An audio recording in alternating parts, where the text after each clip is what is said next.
Бір күні арыстан ұйқыдан жаңа оянып, есінеп отырса, салып ұрып түлкі келеді. «Сәлеметсіз бе, Арыстан аға? Әдейі іздеп келдім» дейді. «Жайма?» деп сұрайды арыстан. «Арыстан аға, сонау қарлы таудың ар жағында балбырап тұрған бау бар. Бұдан шыға берісте көкорай шалғын сай бар. Сол сайдың бойында маңырап жайылып жүрген сансыз көп қой бар. Қасыңызға біраз нөкер ертіп алып барсаңыз, шіркін-ай, біраз қойға тойып алар едік-ау». «Мынауың ақыл екен» дейді қарны ашып отырған арыстан. «Сол қойларға тезірек жетейік, қасымызға кімдерді алсақ екен?» «Жүректіден жолбарысты, білектіден аюды, қарулыдан қасқырды алайық» дейді түлкі. «Өңкей батырдың арасында бір қорқақ та керек болар, қоянды да ерте кетейік». Арыстан түлкінің тілін алады.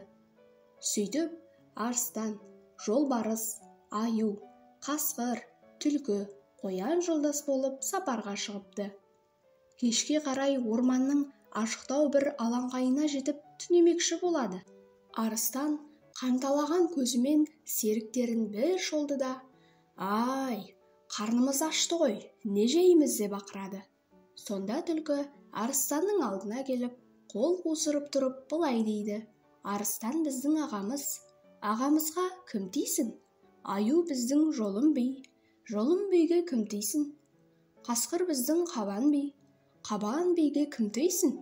Түлкі біздің түмен би, түмен биге кім тисін?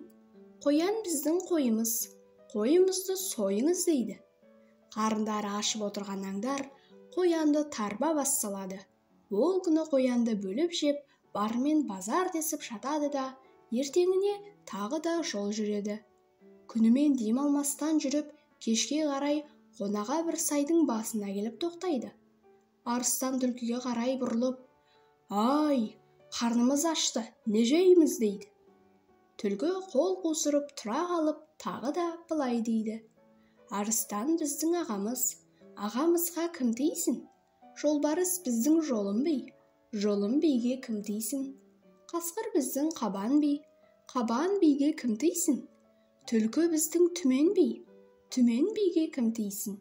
Аю біздің қоңыр қой, қоңыр қойды жық та сой» дейді де, түлкінің сөзін естісімен жолбарыс аюда алып ұрып жәукемдей бастайды. Төртеуі аюдың етіне тойып алып ұйықтайды да, ертеңіне тағы да жолға шығады. Төртеуі қас қарая бір өзеннің жағасына келіп тоқтайды. Арыстан тағы да үйреншікті әніне басып: «Ай, қарнымыз ашты, не жейміз?» дейді. Сонда түлкі орнынан ұшып тұрып былай депті: «Арыстан біздің ағамыз, ағамызға кім тисін? Жолбарыс біздің жолым би, жолым биге кім тисін?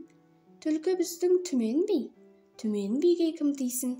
Қасқыр біздің қасымыз, бүгін жейтін асымыз» деп, түлкі сөзін аяқтасымен ақ жолбарыс қасқырды жарып салады. Таңертең тағы да жолға шығады. Күнімен жүріп отырып, кешке қарай бір таудың етегіне жетеді. Сол арада түнемекші болады. Үшеуі үш жерге шоқиып отырады. Сол кезде дәндеген арыстан тағы да түлкіге қарап былай дейді: «Ай, қарнымыз ашты ғой, не жейміз?» дейді. Түлкі арыстанның ар жағына шығып, қол қусырып тұрып былай дейді: «Арыстан біздің ағамыз, ағамызға кім тисін? Түлкі біздің түмен би, түмен биге кім тисін? Жолбарыс бізге жол азық, бүгінгі таңға мол азық» дейді де, осы сәтте арыстан ағам жолбарысты бас салады.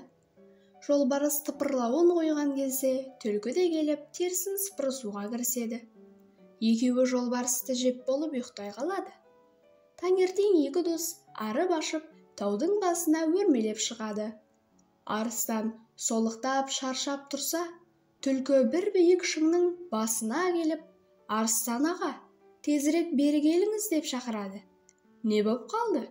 Төменде қаптаған қой жайылып жүр, ентігі барыстан жетеді». «Кәне?» Түлкі алақанын шапалақтап: «Жап жақын тұр, әнекей, секірейік, кәнекей, әуп дегенде арыстан шыңнан секіріп кетеді де тастан тасқа соғылып қызыл жоса қан болып мертігеді.